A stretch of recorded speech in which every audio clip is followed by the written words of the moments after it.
Welcome to hkflavours. எல்லாருக்கும் விநாயகர் சதுர்த்தி நல்வாழ்த்துக்கள். இன்றைக்கி நம்ம விநாயகருக்கு படைக்கிறதுக்கு பால் கொழுக்கட்டை எப்படி பண்ணுறதுன்னு பார்க்கலாம். பால் கொழுக்கட்டைக்கு மெஷர்மெண்ட் சரியாக இருக்கணும். நான் இந்த டம்ளர் எடுத்திருக்கேன். இந்த டம்ளரில் 2 அளவு இடியாப்ப மாவு. நீங்கள் உங்கள் மெஷர்மெண்ட்டுக்கு ஏற்ற மாதிரி ஏதாவது ஒரு வெசல் எடுத்துக்கோங்க.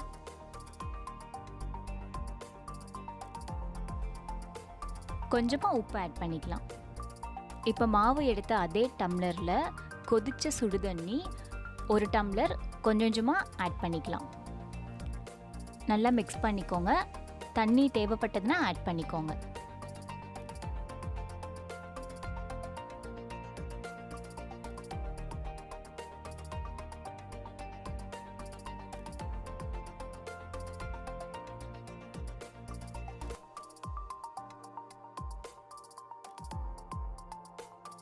இப்போ அந்த மாவு நம்ம கொழுக்கட்டை பிடிக்கிற அளவுக்கு சூடுக்கு வர வரைக்கும் நம்ம அதை ஆற வச்சிடலாம். மாவு இப்போ ஆறட்டும். மாவு எடுத்த அதே டம்ளரில் 2 கிளாஸ் தண்ணி எடுத்து சூடு பண்ணிக்கலாம். இப்போ அந்த தண்ணியில் வாசனைக்கு ஏலக்காயை தட்டி ஆட் பண்ணிக்கலாம்.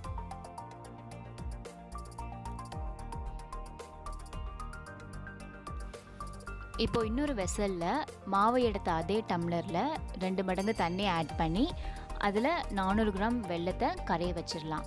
நமக்கு பாகு தேவையில்லை, வெல்லம் கரைஞ்சா போதும். இப்போ மாவு நம்ம கொழுக்கட்டை பிடிக்கிற அளவுக்கு சூடில் இருக்குது.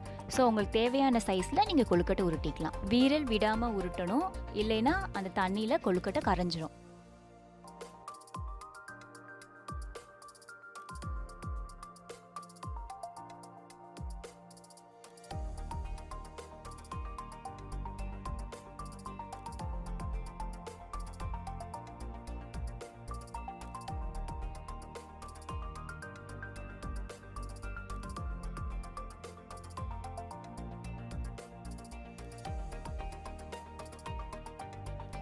இப்போ மாவு உருட்டி எடுத்தாச்சு.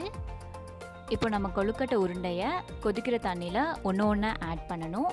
நீங்கள் மொத்தமாக ஆட் பண்ணிங்கன்னா தண்ணியோட சூடு குறைஞ்சிரும். அதனால் மாவு உடையிறதுக்கு வாய்ப்பு இருக்குது. அதனால் ஒன்று ஆட் பண்ணிக்கோங்க.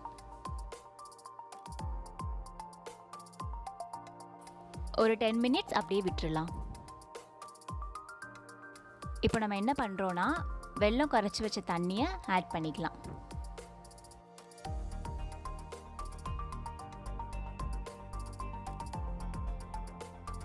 இப்போ ஒரு 5 மினிட்ஸ் லோ ஃப்ளேமில் வச்சு கொதிக்க விடலாம்.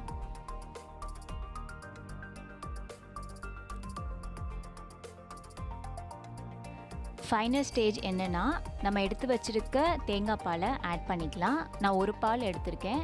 ஸோ ஆட் பண்ண உடனே நீங்கள் ஸ்டவ்வை ஆஃப் பண்ணிடணும். பால் கொதிக்க விட்டால் தெரிஞ்சிடும். தண்ணி மாதிரி இருக்குன்னு ஃபீல் பண்ண வேணாம்.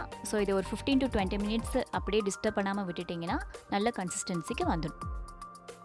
ஸ்வீட்டான பால் கொழுக்கட்டை இப்போ ரெடி ஆயிடுச்சு. இதை இப்போ நம்ம சாமிக்கு படைச்சிட்டு நம்மளும் டேஸ்ட் பண்ணி பார்த்துடலாம்.